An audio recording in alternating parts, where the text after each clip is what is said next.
मांगत तुलसीदास कर जोरे, बसहूँ राम सिय मानस मोरे। विनय पत्रिका की आज की स्तुति राग धनाश्री पर आधारित है। मन माधव को नेक निहारिये। हे मन, माधव की ओर तनिक देख तो सही। अरे दुष्ट, सुन। जैसे कंगाल क्षण क्षण में अपना धन संभालता है, वैसे ही तू अपने स्वामी श्री राम जी का स्मरण किया कर। कितनी प्यारी बात कही है। देखा है ना गरीब आदमी को, निर्धन को, जिसके पास धन होता ही नहीं। यदि थोड़ा बहुत हो भी जाए तो वह कंगाल बार बार अपने धन को देखता है, उसकी संभाल करता है कि कहीं खो तो नहीं गया, रखा तो है। बार बार निकाल निकाल कर देखता है, उसे निहारता है, सुखी होता है उसे देखकर। तुलसीदास जी कह रहे हैं अपने मन से कि हे मन, अरे दुष्ट सुन, तू वैसे ही कंगला है। भूल चूक से तुझे थोड़ा सा राम नाम रूपी धन मिल गया है, तो इसे तू बार बार स्मरण किया कर, देखा कर, निहारा कर। पायो जी मैं तो राम रतन धन पायो। ये जो राम रतन रूपी धन तुझे मिला है ना, इसे देखा कर, निहारा कर। वे श्री राम शोभाशील, ज्ञान और सद्गुणों के स्थान हैं। वे सुंदर और बड़े दानी हैं, संतों को प्रसन्न करने वाले, समस्त पापों के नाश करने वाले और विषयों के विकारों को मिटाने वाले हैं। यदि तू बिना ही योग, यज्ञ, व्रत और संयम के संसार सागर से पार उतरना चाहता है, तो हे तुलसीदास, रात दिन श्री हरि के चरण कमल को कभी मत भूल, कभी मत भूल, कभी मत भूल।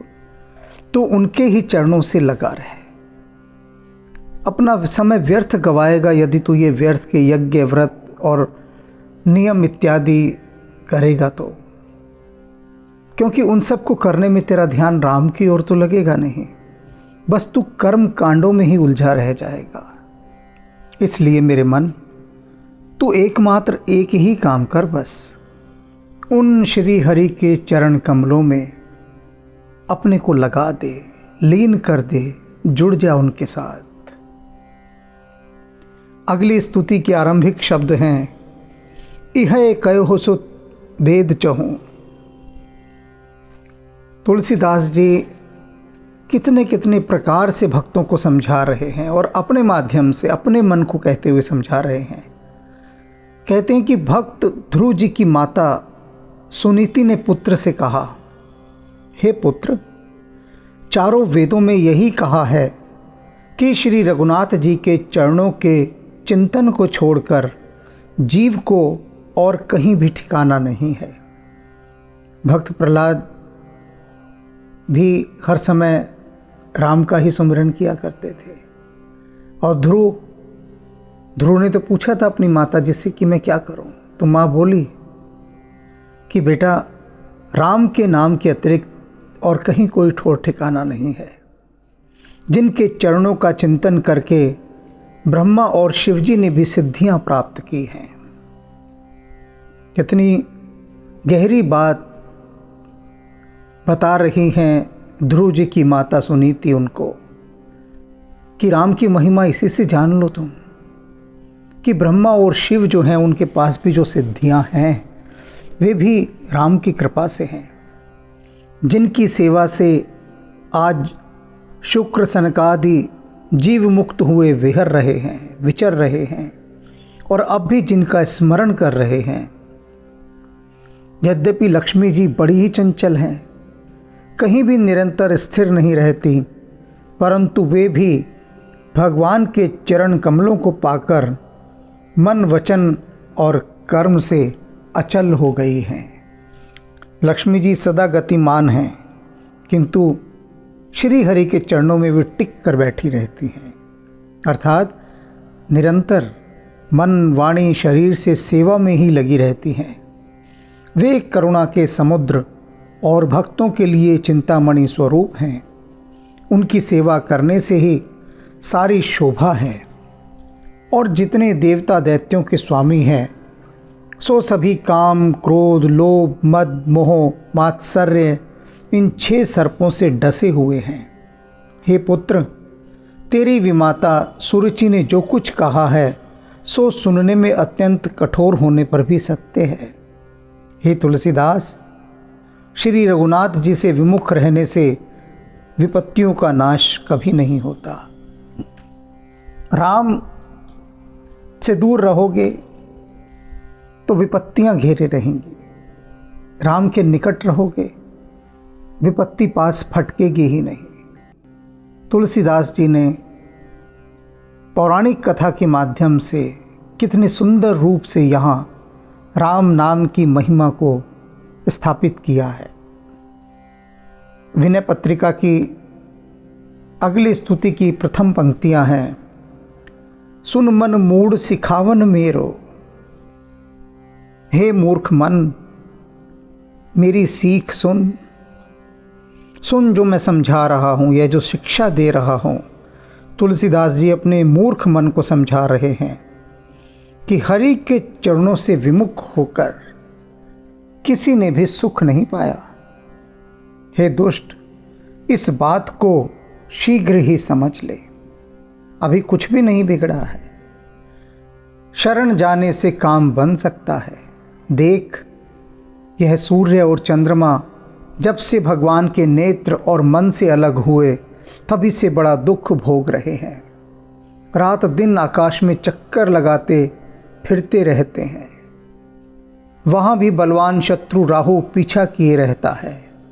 यद्यपि गंगा नदी देव नदी कहलाती है, बड़ी पवित्र है, तीनों लोकों में उनका बड़ा यश भी फैला हुआ है, परंतु भगवत चरणों से अलग होने पर जब से आज तक उनका भी नित्य बहना कभी बंद नहीं हुआ।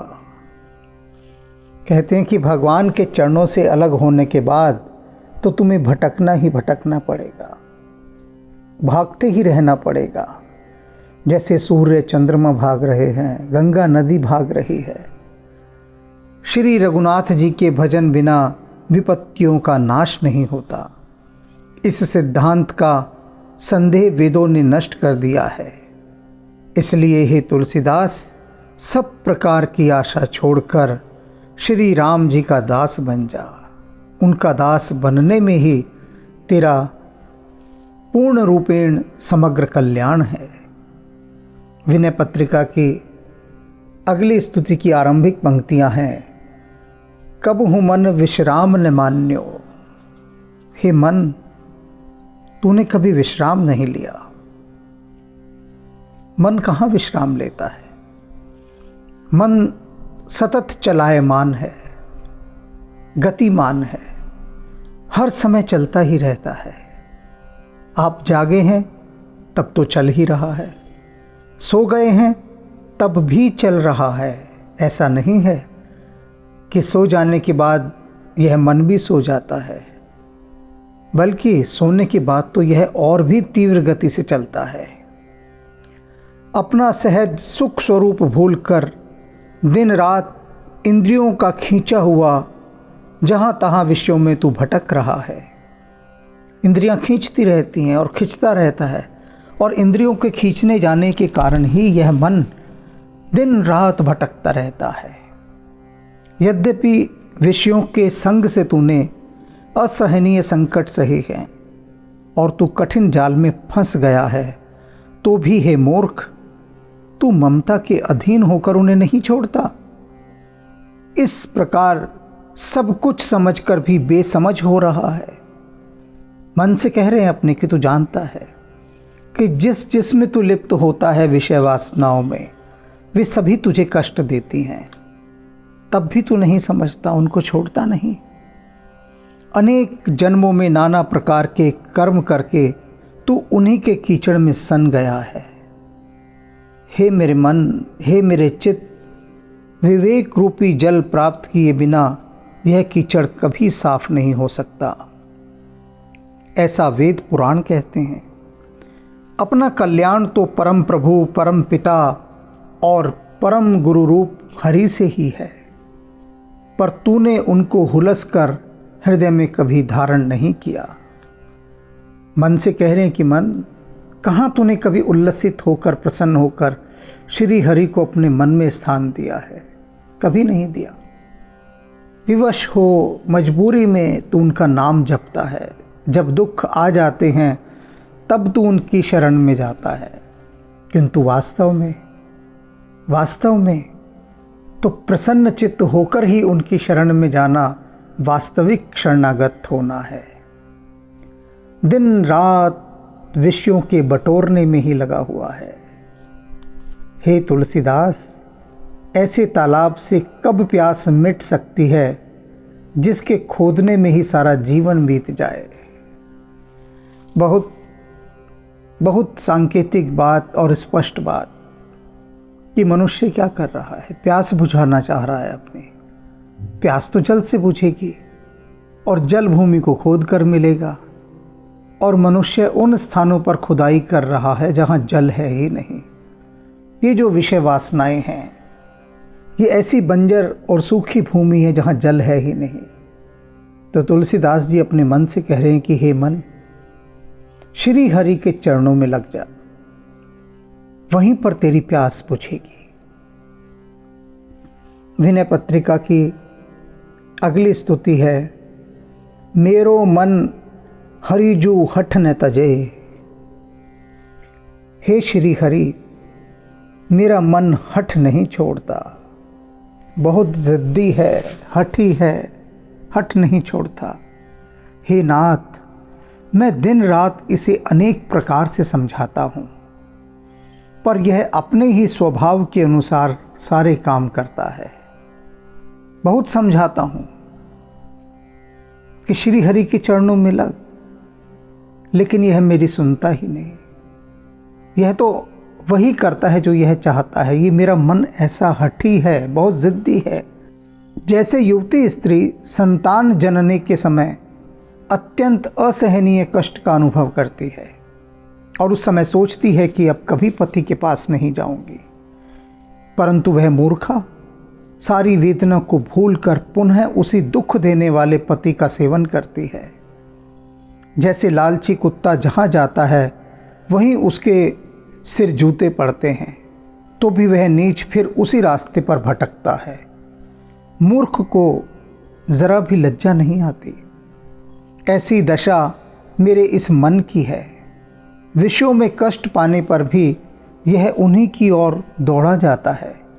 मैं नाना प्रकार के उपाय करते करते थक गया, परंतु यह मन अत्यंत बलवान और अजेय है।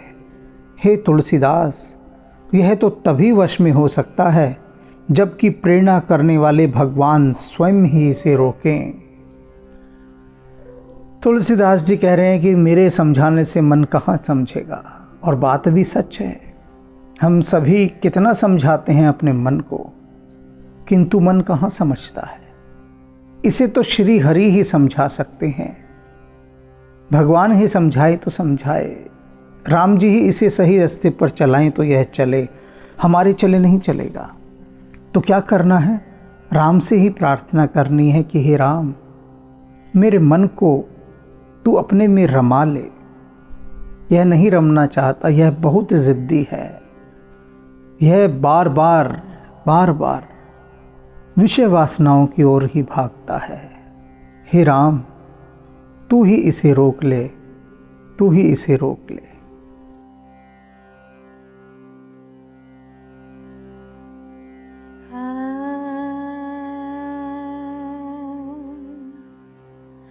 शिवा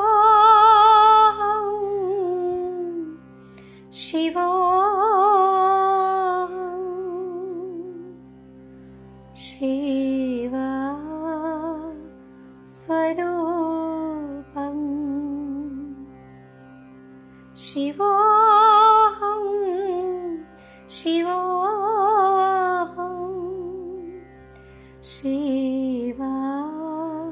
स्वरूपम्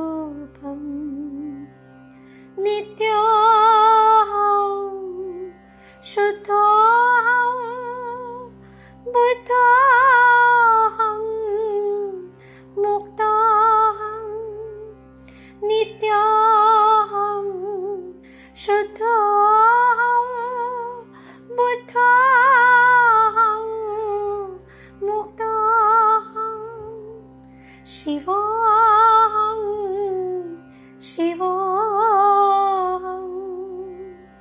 शिवा स्वरूपम्।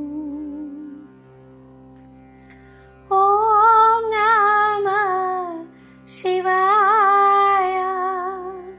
ॐ नमः शिवाय।